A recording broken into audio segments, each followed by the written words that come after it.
chef de l'État le bio a pardonné bango biso population to ko pardonner bango te to ko salela article 64 boy lobby tout Congolais a droit et devoir de faire échec à une personne ou un groupe des individus qui veulent prendre le pouvoir par force ou qui l'exercent en violation. Normalement, on a longueur et matin, on a discours à Félix. Bino Moutoukandisa, Vital Kamer était ça FCC. Dans le moment où tu as allé, soit le Félix a 4 coalitions, ils allaient mort politique, il y a Kabila. Négociateur Moutolobaka ngo Moutaliboso. Na yemoko Kamer, ceux qui voyaient qui malobani ya sur lobaka nini avant pas condamné à vie. Bazo s'attaquer na ngaiti. Bazali ko s'attaquer na mokonzi ya mboka. Pour moi ba débaucher à l'époque, il y aura biso pena to yoba. Baba Chibala ba kenda. Chibala tika du yolé là, comment ba immeuble lelo. On ne peut pas nous intimider. Grâce au ministre Tunda Yakasende, aujourd'hui Kamer se retrouve en prison. Bon, Makamboya Roloba, jusque-là, na Kabila, na Bissona Yoto, évite ce qu'on Roloba Nini. Yo, tu as un sénateur à Vindéni. Et tu as bango, tu as zoomer.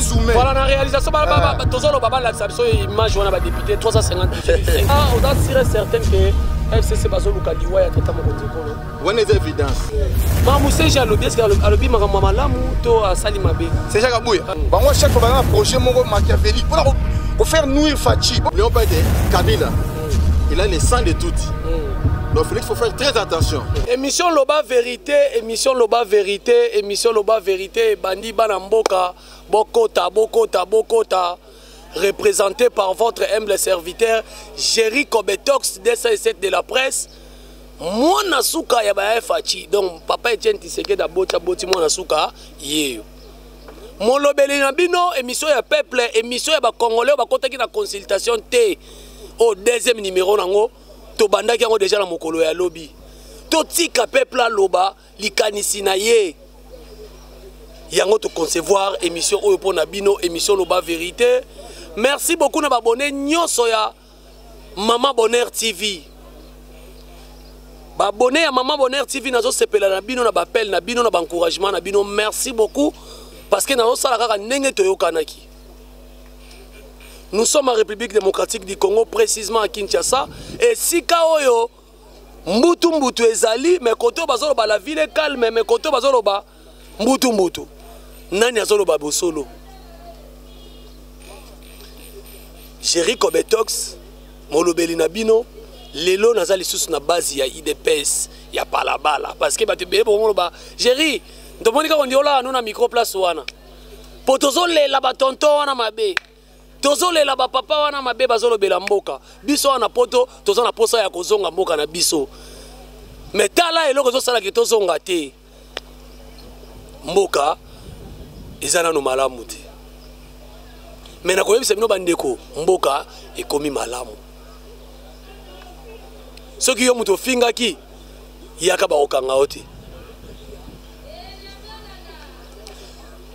La question d'actualité, les lots au moins mis ça tout ou bien 4 lelo.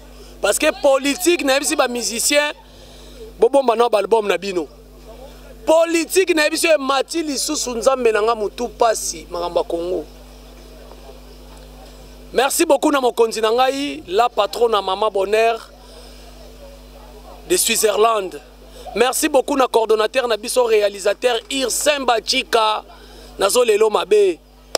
Merci beaucoup na conseiller d'État Fili Kunsemesa Bambote na yo grande sœur ya Maman Bonheur Claudine Mafema na peso Bambote belé depuis Suisse. Alors lelo to lobela nini to lobela actualité ya politique eza lelo matinée politique ya monene mwana buta parce que na ide pesa bien ki bungu mwana buta et ça li polémique na ba réseaux sociaux ya danger. Batumusu balobi a une raison, il y a koloba yango, Batumusu balobi, il fallait pas lobango. Le secrétaire général il y a IDPS Augustin Kabou ya lobi a pandi poké. Papa Vital Kamer ti azana boloko FCC nemte kangisa e. Et créer polémique dans les réseaux sociaux. Et créer polémique côté on a côté yo. Bangambu ya bande ko FCC bazo mela ba champagne bazo sepela bazo sala fête parce que bon ça la fête pona nini bokoye bango na émission ba sali fête pona nini betuni ba ou différence yena buka kokila buka mona. Donc il faut to lobisa ba congolais ba loba. Pourquoi est-ce que secrétaire général à IDPS azan a faute, toi lobby azan a raison. Bokoyo ka ngana émission ba na mboka ba koloba. Deuxième actualité zanini. Lobby va démentir information boyoka ki o délocalisation ya makambo etali minduki na Kanchach o elongwe. Lobby va démentir information wana. Toza na vidéo nango Xemba Chika tokosenga ngo parce que biso toza batu tolanda actualité.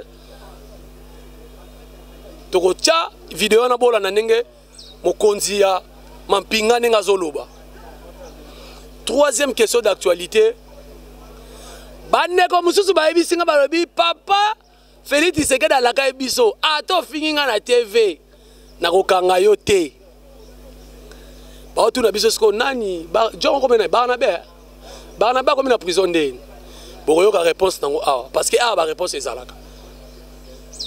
Voilà moi na mboka nazo kotisa yo. Na lokumu nyonso mbote ndeko na ngai mbote journaliste Kimi ezali Kimi apepele to pousa na moi mokeli boso ya micro émission na nga loba vérité baloba vérité oloba vérité wana kudu na botama nango mais nga na ba kona show lelo ndioza moi malili ba beti bino so moi kumo rekoti bino te te na ingina za na élégance devant bato bota la ba mona vena muto atelemeli biso ayeloba vena vérité pour former telemeli ya sérieux. Voilà, émission ya ba congolais. Question d'actualité. Papa Augustin Kabouya, secrétaire Augustin Kabouya. Pourquoi na tumbi moto? Monte que ba population ba eh to lobaki to na réseau ayibi na été. Omoni côté musu ba komo sepela. Bino mutu bokangisa. Vital Kamerhe était eza FCC. Yo lobini na loba wana. Bon, bah on a raison pour bango bazaka ba consommateur actualité. Oh, bon, nyeso loba maman wenza baluba, plusieurs pemina wenza baluba. Kabidi mo za parabala so ba bien de base à place wana. Ba mère wana so ayo kiango, au consommer quand dans Julien. Mais so il n'est pas ce bateau ba ça ba politique. Biso ba politicien té, mais tout ça la politique. Voilà. Donc to bien to décortiquer actualité, to hebi contexte ni moi ma lobeli. Pour biso de Kabouya na secrétaire général IDPS. Voilà. Biso na bato IDPS. To yebi secrétaire biso lo bindeni to expliquer bato pourquoi lobi bongo. Voilà, beta ce qu'on a besoin mandoki awa. Pourquoi lobi bongo? Éclaircir bato bazo ba okota la moi polémique moi muké asali mabe pourquoi ko lobango? Bato so bazo pese raison. Asa na raison ko lobango. Je beta biso ce qu'on mandoki awa. Bon, ego ça n'a bon même biso mo pe IDPS créer moi confusion. Ah, pe oh, confusion ça.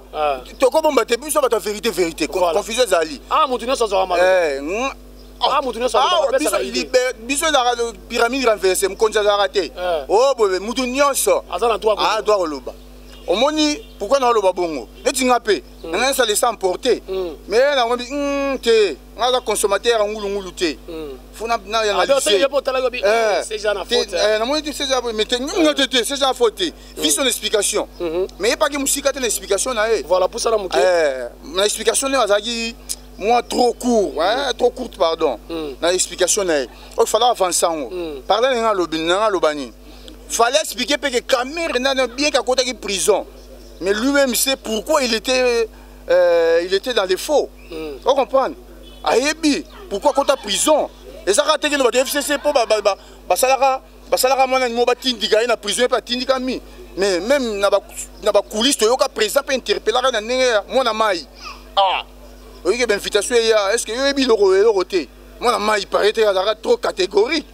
Non, il est roté. Il faut se défendre. Après, on se défend. Mais tout le monde se défend. Il y a des charabia qui me vantent, qui vantent. Il y a des tiniques en prison. Le président va trop si moi, il ne se défendre. Pourquoi il est roté? Mais on doit moi, il peut le président, il peut plan B. Plan B. Augustin Kabouya, secrétaire. Tout le monde bandeko FCC baloba oui biso mutokangisa ye parce que muta initiaka eloko wana za ministre de justice oyo sortant le roi qui a baote ko longola tunda quelque part ça pena FCC mutu bakangisa ye ou soit des eloko mususu soit des dossiers politiques problème politique oyo bana mboka ba petit peuple balobaka. Non, peut-être c'est l'initiative, peut-être l'initiative on peut na FCC. Mais na conseil des ministres mon peu boetora président aloba que non a instruit ministre de la justice pour na ba la ça la contrôle ba la sur 100 jours. 100 jours. Bon. Kabou ya koloba bongo a ça peut na raison. Pourquoi loba ningwana? Pour toute la coalition. Parce que dans l'alliance, vous savez, moi, ça projet Moro. Est-ce que vous intéressez moi, vous intéressez? Voilà ce qui s'est passé avec les gens de FCC. Moi, chaque fois, un projet Moro machiavélique pour faire nuire Fachi. Pour souci de Fachi va exposer, va écraser. Mais Django Yoka va bouclier de côté la mine pas na parlement. Ils sont à bouclier. Ah ouais. Mais la mine pas na parlement. Les lopes n'ont comme Sadek. Bon, il faut Sadek. Sadek à ça suni. Ah non, pour voir, il pas comme c'est une animal dans Sadek. Oh. Mais non, c'est l'info, c'est vraiment. Oh, c'est la vérité. Ça n'est qu'à promouvoir rien. Comme c'est ceux qui femmes parlementaires. Mais j'en ai ma boune, ouais, lipa. Comme appelle ceux qui femmes parlementaires, Sadek, son île, comme c'est mon conji. Il est comme son président, il y a des femmes parlementaires, Sadek. Il est comme mon mieux, ça sonne en Congo. Mais en Afrique, j'ai joué à Manan, mais Bissot va Kokati, c'est Congo. Sadek est une organisation extérieure, Bissot est à Congo. Donc, bref. Voilà. Donc, bref, FCC Moutakangisa, Kamir. Oui? FCC Moutakangisa, Kamir. Bon, ville, quand une démarche n'est pas là. Tu vois, FCC, à la manœuvre pour Kamere, à Kangama, battre l'intention fatiguée. Mais accord, il y a Nairobi, protéger Mouninga, est-ce que vous avez dit que vous avez il faut protéger Kamere. Ah, état de droit, moi, na maï. Et là, image, il y a un poteau bazar dans le tout. Na top Congo. Moi, na mai na nga. Soko yibi, justice na yo. Fetia lo ba on sala a machaka ta tsaka pe mai na mnokote. Et ta malobe te, bima pe na boy moi na mai. Osala olia kananga. Donc yango ka fatia sa elaki. Ben FCC sikoyo, anga ba so maloba fatia on eza sobe lukuta. OK, ne te bi moi na mai na biso na peko. Yeso ka lobby, kaka nenga lobby. Donc, en quelque sorte, CG a raison à Koloba Bongo et créer une polémique. Les consommateurs vont consommer. Ils vont consommer na bango. C'est pas CP, ils vont faire. Ils vont au couille, mais au CP. Ah, si, qui ça danger? Bango, bala bongo. Vous comprenez? Lobby avanti parce que yoka kiamoti na parlement. Avanti parce que na parlement. Basali sunini mo mboka. Nous réitérons notre soutien au tété moi 305 députés. Mais to tangi bango. Et to tangi bango, to poto zoomer. Voilà la réalisation tozolo baba l'acception image wana ba député 355 députés voilà. 305 à Lukuta, 305 bango na micho ba 305 députés. Bana mboka bazongi si idée. Baboyi wa mitindo ba droguer. Te me baloba ki ba bi bazo kosa, ba yena ngo pa na bino te ba kosa. Mais bah le débauchage au bas gangela. Oh, tu n'as pas RFI, bah le débauchage. FC ça mon ganga. Bah moi bah débauchage à l'époque. Il y aura biso penato yoba. Bah tu bah la kenda. Tu bah la tika tu yolé là. Comment là bah immeuble le lot. Atika tu yolé là. Bah moi bah soir il y a un système. Bah copta il y a un rassemblement. Est-ce que bah débauchage. Bah moi tu n'as pas RFI. RFI on bah débauchage. Bah français moi là bah le honte. Mais vraiment le moment pour na RDC débauchage. Première fois on a débauchage bah on a RFI. Politique à Congo, tout passe in Zambie. Congo, Congo. Tous on a une émission en AP à Olobaki. Mais tata mon konzeko la kaka abaki ata o critiquer ata lobby na yo a kanga mutute. So ba tu na jo na komi kuna ndeni. Contexte maloba mutu. Tata tous ara mamote mutalobi. Alléluia, lobby amen. Te. Et moi peut être alléluia, on peut être mutalobi alléluia, on peut être. Pourquoi peut-être ba mutu so passer mutu en télé la télévision. On peut être alléluia, tali ka passer on a bien oh amen en ego felete. Oh. Abia tao. Ne denilesi. So abi alléluia. Ah non, on s'en amen. Olobi? Alléluia, bah tu vas denilesi so abi alléluia. Non, on s'en amen. Ah, ya mérité on peut alléluia te. Ah mérité te. Donc ils sont assistés à biso. Président Lobaka Boé. État de droit. Vous comprenez? État de droit. État de droit, la libertinage, et puis il y a finité. Ce type-là dit des choses qui sont vraies. Alors, le contexte actuel de Mamouté. Donc, nous sommes d'accord, on a aussi lobby. Parce qu'il y a complot dans Bango, parce qu'il y a coup d'État. C'est ça. Voilà, c'est encore CGT.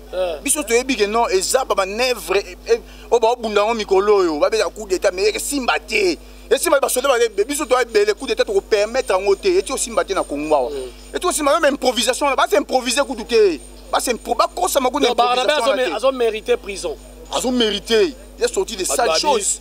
Mais Kabila Babofinga et des personnes Bofinga Kabila la sorte nyonso. Mais personne regarde la télévision à Mbouma. Tobete Mbouma. Mais il y a pas ça bien le bi, aibi président ngolia fruits mingi. Président va manger les fruits. T'es ko beta Mbouma ko Mbouma. Mais le bi bongo. Non. N'a pas dire na là. J'ai dit que le président va manger les fruits. Mais bi c'est ko beta Mbouma na ko lia Mbouma na nemo bataille cette vidéo na. On est là. Mon ya ka atie bouche beta, tire bouche beta. Atikali. Mais na suka na ngwa sengi pardon. Te pardon.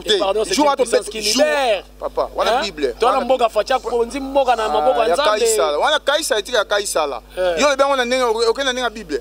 Te facha bonze mboka na maboko nzambe. Pesa un verset bobomi mutu. Allez le kuna verset ba bité ba bomi mutu mais verset le bi boy boy.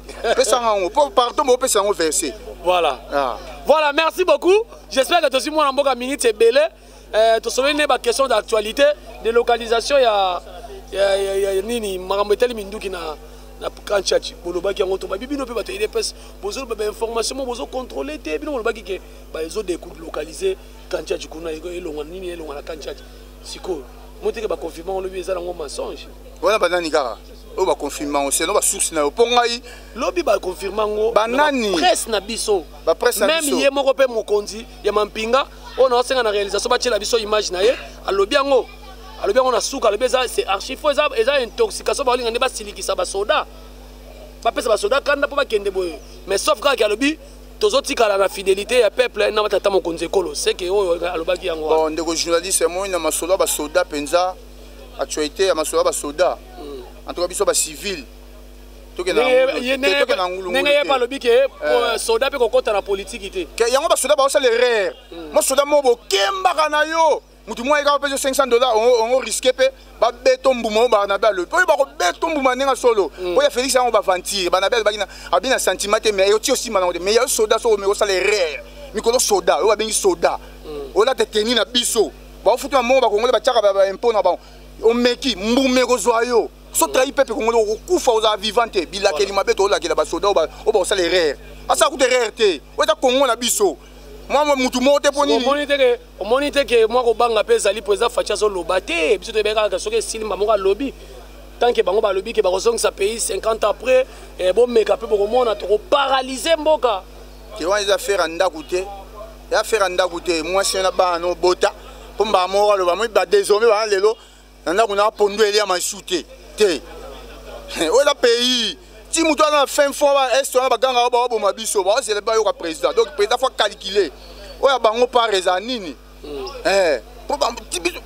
ne do lo ba kantina biso ti ba to est ba zaka makantina na panza bord mo panza bord ba tout baza na mutu na langue mususu na biso ba lo ba ni na shoyi ba ba ni mais soki na chilu ba lo bango ba mutu ba lo ba ka panza bord de bord wani za nzembo panza parlement point barre ma majorité ya lukutana ya ba hypocrite wana to ba posa ngote so ni hypocrite ba mena de masuba kuna ba inga kati kuna so masuba ngombe so ba nani so pe ya so ba mena masuba ba ngombe to ebite so masuba ya po mutu ma ba forme ba buki ba même taba mandefu masuba trop ba komesa masuba il y avait l'oroni na minicho na Congo ai lokote il y a des locotés, outrage arabe, pas chef, outrage sénateur, outrage arabe pour le président, c'est constitutionnel. Voilà, merci beaucoup.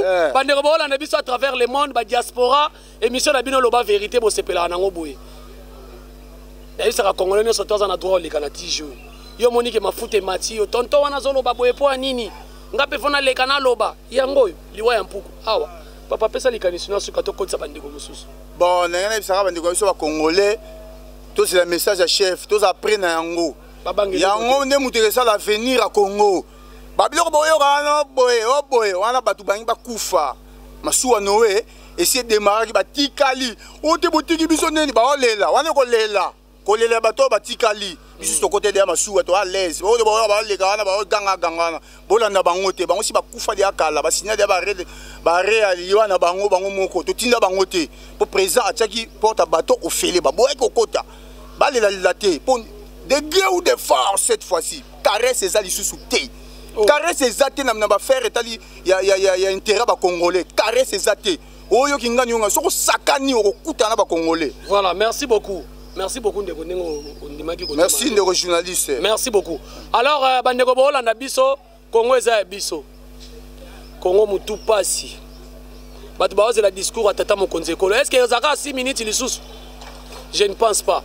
Mais na pesi ve Zakari raison. Zakari babaswe moto na lobaki na imita epena magre na musika.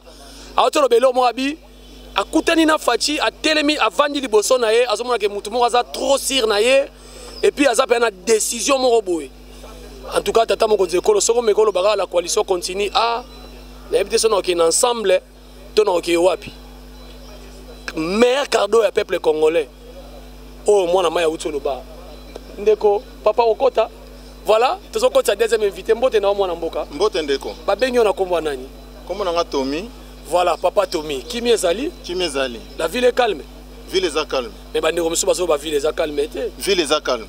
Ba ndeko musu bazo ba ville est calme té. Ville est calme, ba mona calme té ndeni. So calme ezali te meto to fanda boyete. Calme ezali. Voilà, bozaka na patience ya kozela discours à tata mokonzi ekolo. Toza kozela. Tozozela maloba nini elobama?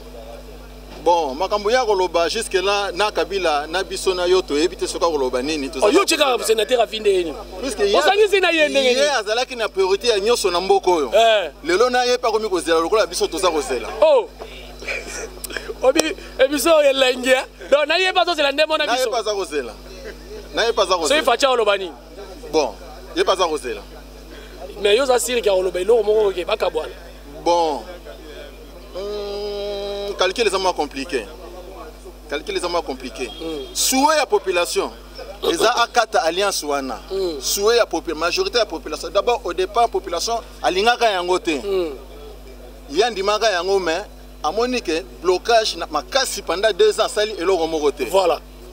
Coalition et comme mamboka na échec. Mandeza ya 5 ans, sali déjà 2 ans, atkali na 3 ans. 3 ans. Na 3 ans nazo beloko nini ya kosala te. Président Ngola de ba marcher a sali 3 ans ba marcher la longo. Atali vaut mieux na que la peuple akata coalition. Ko kata coalition. O ba signa, o ba yokana. Na sena ngo to yebite. Et là on a profité na loba. Est-ce que ça sir pena ba yokana ke loko moko ya makasi pena ndenge bato FCC ba loba bongo? Oui, effectivement ezana biloko o ba yokana ka pe makasi. Yango moni na ngamba ya FCC bazali calme. Balobaka qui a trahi trahira. To ebinde nini Félix akoma na pouvoir. Wana to che pembeni total mboka mboka kende liboso. Accord o ya signé na Kabila, ye moka benga kango deal. Deal ngo ba lisolo ya 2 personnes to fani pembeni to yokani to solo le. Te zaka 2 personnes te. Ayebi eloko ba solo laka. Ba tiena ba président africain soki misatu ko ba solo laka. Ayebi eloko ba solo laka. Kopa Félix e utaka Kenya. Voilà. Ba parrain bazali. Tango coalition esali mobulu babengi bapare boya kotala mutu na bino kotala ngaka akata makambo Uhuru Kenyatta a délégué mutu na ye asololi na fachi akena kingakati makomba sololi toyebite consultation esili toza kozela suite à consultation jusque là tozo mona clarté mais toza ka kozela en réalité na omona loka malonga ebimate na discours à Félix.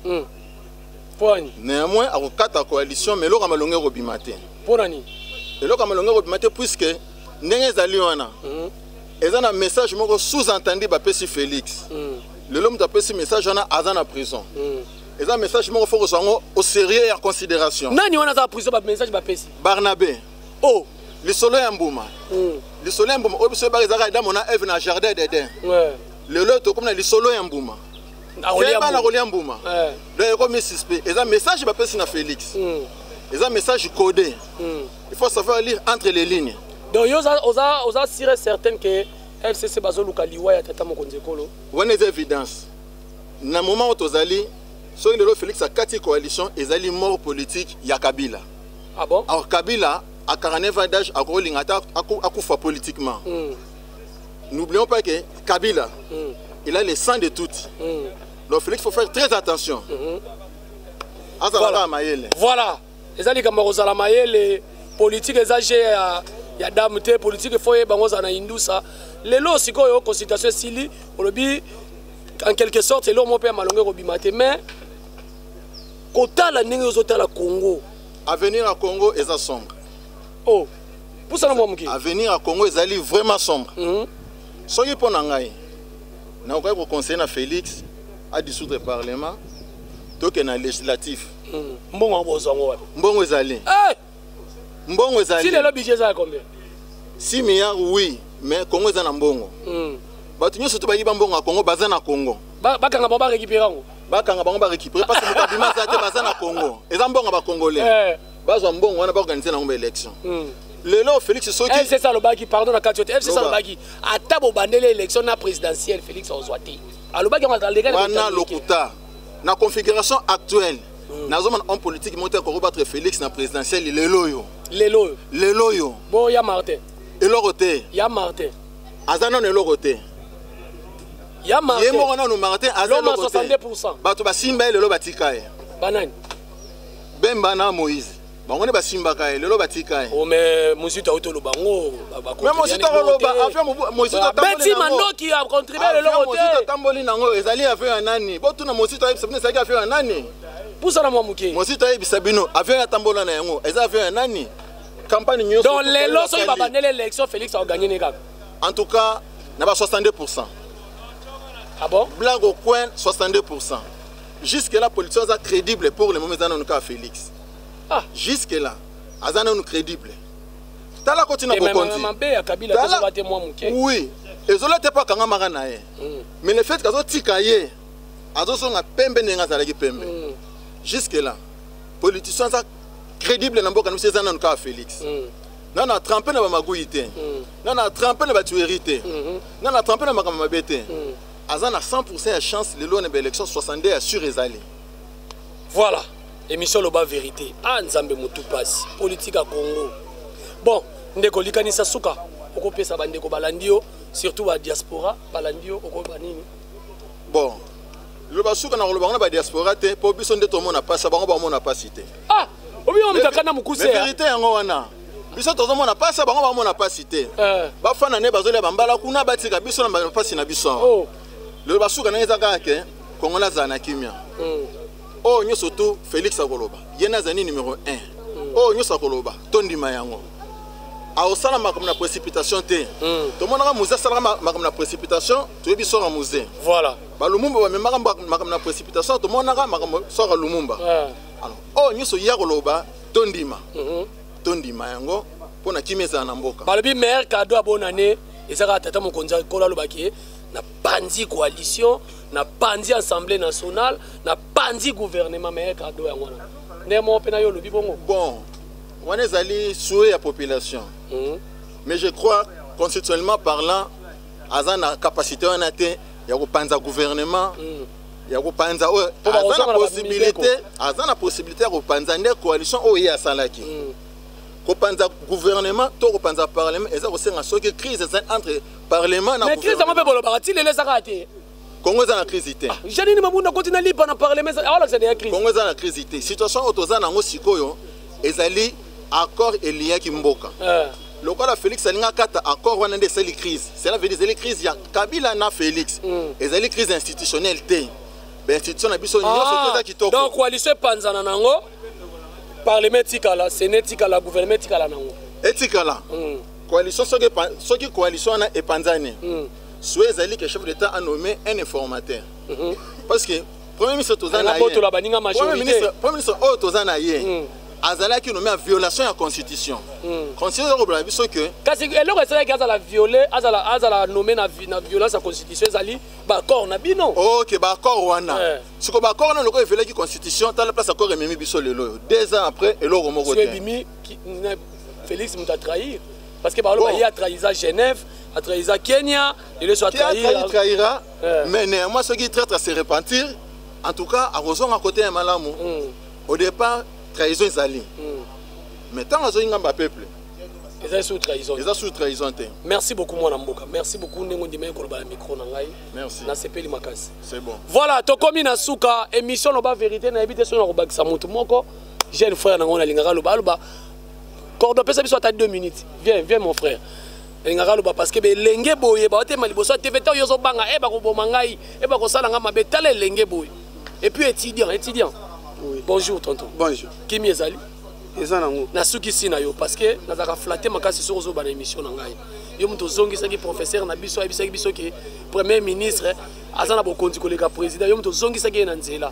Et puis ça il y a des appels à sous-cours et après ça rassure après ça sous-cours à sous-professeur tu vas dire bien professeur bonne santé ça bien la ville est calme très calme ozo c'est la malobateta mokonzi kolonde bon par rapport à moi ko banga to ezo pesa ta ko banga te excusez je vais vous dire une chose hein? Nous n'avons pas peur d'ailleurs ni de l'FCC ni de qui que ce soit. Nous entendons que les chefs de l'État puissent venir satisfaire la population comme il nous avait promis de former un gouvernement d'union sacrée. Voilà. Et lorsqu'il parle de former un gouvernement d'union sacrée, il y a déjà un mot là, la sacralité. C'est-à-dire, c'est quoi quelque chose de la sacralité? Donc, c'est-à-dire, quelque chose qui est sacré, c'est quelque chose qui est très adorable par tout le monde. Donc, c'est un peu ça. Et que le président de la République tient à ses propos. Parce que c'était une promesse qu'il nous avait faite. Il a dit, je vais venir vous donner les décisions concernant le gouvernement d'union sacrée. C'est-à-dire, il nous promet déjà qu'il y aura un nouveau gouvernement d'union sacrée. Et d'ailleurs, nous entendons à ce qu'il puisse le faire. Parce qu'il y a déjà un principe. Donc, la coalition continue? Non, pas question de coalition. Pas question de coalition. Il y aura d'ailleurs un principe généraux des droits qui garantit ça. Le président de la République a bien dit, je suis le garant du bon fonctionnement des institutions. C'est-à-dire, là où il voit que ça ne va pas, il doit assurer son rôle d'arbitrage. Voilà, même si c'est mission nanga. Mission nanga to balalinga la papa. Depuis que vous êtes étudiant. Mamoussé jalobi est-ce que alobi mamalamu to salimabe. C'est Jacques Abouya. En tout cas, ceux qui n'ont pas pembeni na ile ngapé c'est tambongo. Oh, na ibso ya solo. Alobi makambo moko vraiment exact. Très bien. FCC mtekangisa kamera. Mais il faut boyer baki mundele asungaka biso makasi. Lelo émission nga nazo sala na yo oyo lelo. Ata lobby kuna ata nazali susuté. Ba nanga bakotalaka yango. Po mundele asa sala ba internet ezali. Shadari Emmanuel secrétaire ya PPRD. Ceux qui bozali na makanisi ya bien, bozali sa makanisi ma bokomona ke jour ba interpellaka tunda la kaseni. Ministre de la justice. Ba ke interpellation na Shadari atizwaka ba propos lobby, on ne peut pas nous intimider. Grâce au ministre tunda la kaseni, aujourd'hui Kamere se retrouve en prison. Mais ce n'est pas Augustin Kabouya qui l'avait dû. Mais toi bomona ki bongo accord ya Kenya ya Nairobi. Et là, il y a des qui étaient protégés, partenaires Nabino. Exposé sous la FCC. Yoka, biso tozali batu, oyo tozolanda état de droit. Mibeko yamboka elobi boy. Lorsqu'il y a des tournements de deniers publics de l'État, il faut qu'il y ait poursuite. Mais chef de l'État, il pèse à rétro-commission. Yango na lobi boy. Non, problème est anine. Il faut boyeba. Biso ata ozali, ata seche kabuya mutolobaki makambongo. Les loso qui a détourné misolo ya mboka. Ah okeni. Ata mon président, nous c'est l'intérêt de la nation. Yango yogaga kondo Etienne Tshisekedi atika aloba les peuples d'abord. C'est-à-dire ceux qui osent na IDPS, osent la président, mais les peuples d'abord. Ceux qui s'opposent à vérité à peuple, soit na volonté à peuple. Tout ça la ligne. Donc Augustin Kabouya a raison. Totalement raison. Totalement raison. Mais créer polémique dans les réseaux sociaux, créer polémique dans le Congo, tu vas bien moni bakanga caméra mamalukuta. Et ça dans FCC mtekanga caméra. Mais yango wana ndeko Shadari mutolobaki yango. La boboyi ko pesa ya bimaki en Afrique du Sud. Ndeko Shadari mutolobaki yango mutaliboso. Na ye moko caméra, soki boyoki malobani ya suka lobaka nini avant pas condamné ya. Voilà. Bazo s'attaquer na ngaiti. Bazali ko s'attaquer na mokonzi ya mboka. Po makambo asali na 2 ans. Yango oyo tozomona siko lelo, tango ba neutraliser caméra. Ba neutraliser Kabund na Assemblée nationale, ba komisi koyo ko bloquer. Chef de l'État lobino, faut pas misami solo wana ya mboka. Pour bosser la boue. Doit s'attendre que caméra ko bimane prison parce que yaza innocent. Bon, attendre nango. Chef de l'État zala clair. OK ko bimana la grâce présidentielle. La grâce présidentielle. Yoga, selon jugement oyo basalela ki mwana mboka Vital Kamerhe balobaki ke yeba koki kopesa ye grâce présidentielle te nde jugement ezali pas bongo yeba ko kopesa grâce présidentielle ba kopesa grâce présidentielle c'est ça que loko mususu après makambo wana jugement eboyi yango mais tasoki bozo se rappeler lelo na discours ya chef de l'État na est tangwa kindaki alobaki na bana mboka boyi Vital Kamerhe aza pacificateur tozo zela justice éclaircir biso na dossier naï yango biso nyo sozali kozela soki azali ya solo ke mwana mboka Vital Kamerhe azalaki na makambo et puis ngai nazali koloba yango po nazali juriste nazali pe koloba ezali na ba irrégularité moko na kati ya jugement wana oyo ta mosusu soki bokozwa ta tokosala ta émission mobimba na yango donc ezali ba makambo mususu jurisprudence ba interprétera yango ba appliquera yango te c'est-à-dire soki ozozwa jugement olingo sala yango ozongisi na jurisprudence et il faut prendre l'interprétation de cette jurisprudence là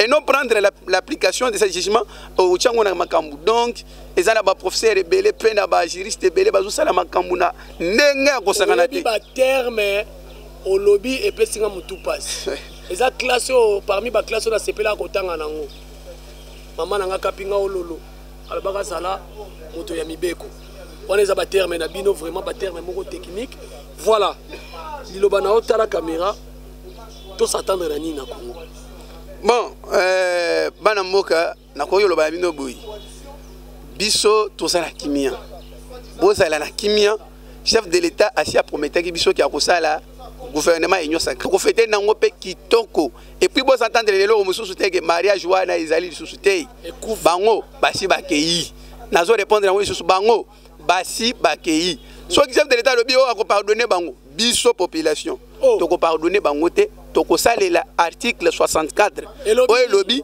tout Congolais a droit et devoir de faire échec à une personne ou un groupe des individus qui veulent prendre le pouvoir par force ou qui l'exercent en violation. Lokola bango basangani basali kingakati bakomika kuna autorité morale basali groupe ya ba individu wana biso souverain primaire biso ba imoka tokolakisa bango ke moko eza ya bango te eza nde ya biso. Merci beaucoup na peso longonya tala jeune nenga zoloba yozo kufela ka novela sozo kufela Paris foot tala jeune nenga zoloba po lobby na simana ezala malamu.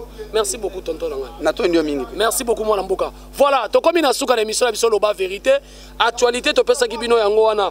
CG Augustin Kabuya parti na balobi azana raison ya kolobango parce que politique on peut komika lokola bale oche toche. Coup sur coup. Batu babandaki maloba wana bango molelo bango molela. Donc CG Augustin Kabuya ba pesi raison azana raison koloba. Alors l'actualité reste actualité mususu obo ki tolobeli bomondenge masolo elekani.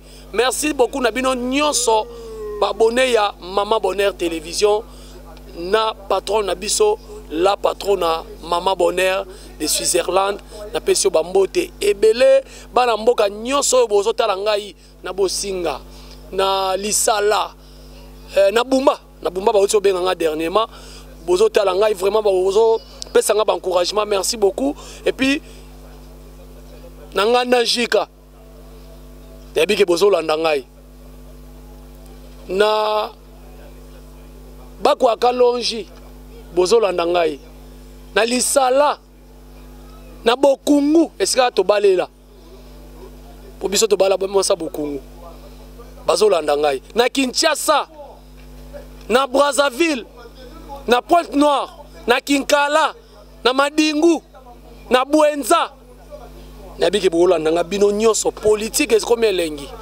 to soki si awa reste actualité politique to kopesa bino na ba minutes o ezo ya soki ko elisusu to kosala bino parce que tozo salaka par rapport à actualité ndenge ezo koya grand événement ezali le 5 décembre spécial direct na chaîne Oyo Maman Bonheur Télévision à 10h pile heure ya Suisse bon zapete na le bien le 5 10h pile direct spécial avec Maman Bonheur de Switzerland azo rendre maman na hommage à Tikabiso a osai la bino direct moko spécial boz à la connecter branché na chaîne na bino. Merci beaucoup na Irsen Bachika ndenge Olanda au Sahel biso image Oyo.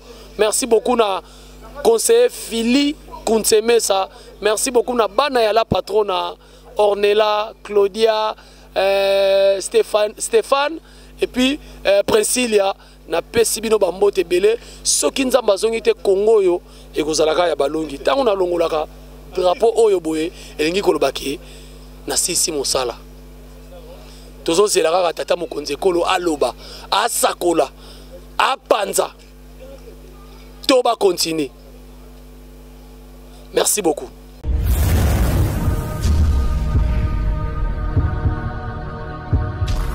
Salut la famille, c'est bien moi, votre artiste N9 Nono Fuji. Vraiment minga golobezate. Vous zappez trop te.